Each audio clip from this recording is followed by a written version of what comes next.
Proseguiamo con le notizie ancora sul maestro Cioffi. Lui si sposò molto giovane, sposò una signora chiamata Bianca Gerberini, figlia di un ingegnere dell'ente Volturno. L'aveva conosciuta nella zona dell'Arenaccia, sapete quando? Quando si trasferì con la famiglia perché in quella zona l'aria era più buona. Pensate, a Napoli, con lo smog che è sopravvenuto negli anni successivi, la zona dell'Arenaccia era la più salubre o salubre che si possa dire. Va bene, a 22 anni poi lui esordì musicando Giacomino e Nanninella, una bellissima composizione, e la scrisse con Cristoforo Letico. Il brano andò molto bene, però a lanciarlo fu un grande artista come Ferdinando Rubino, ma non fu un gran successo. Un altro grande successo invece fu la canzone che stiamo per ascoltare. Un amore consolidato, tante promesse, come sempre, tanta certezza per un domani in due. C'era l'appuntamento tra questi due innamorati e il titolo della canzone è Tutte sera, anno 1945, autori Gigi Pisano e Giuseppe Cioffi. La canta una persona che stasera si è vestita con un abito meraviglioso. Io l'ho chiamata la ragazza a pois, la bella Teresa Rocco, prego.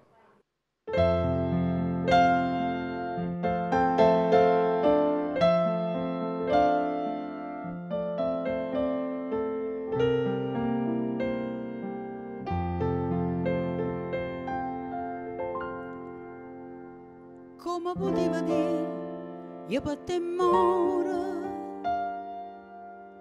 quando sapeva che non ero vera?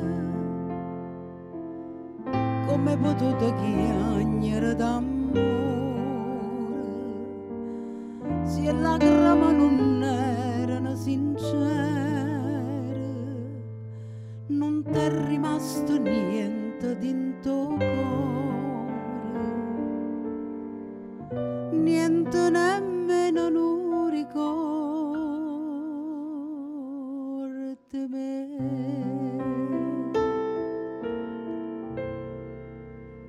Tutte sere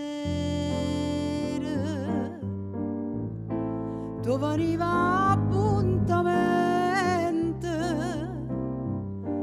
mo che non ci viene più, ma che non ci viene più, io ti aspetto puntualmente. Tutte sere,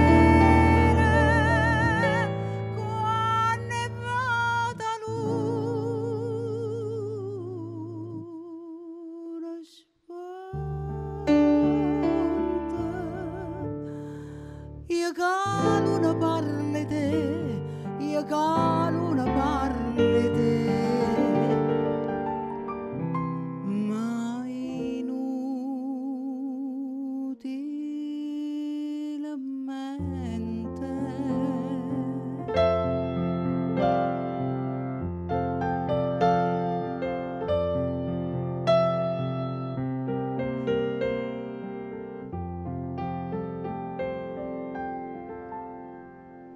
Quando suonava stessa una campana, diceva voce Dio me testimone, che penso sempre a te, te voglio bene, e mi stringiva forte, forte la mano, e mo mia disi una campana sola. Si ti ricorda che sta infamità,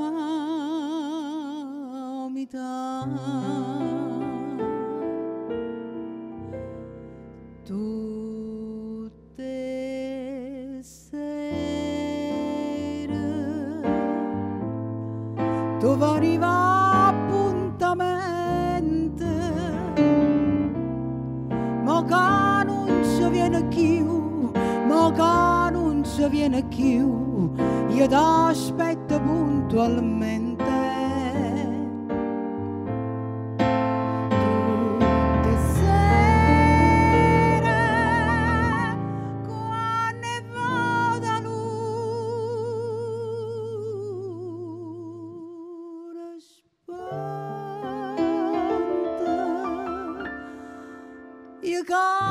una parli te, io calo una parli te. Ma inutilmente.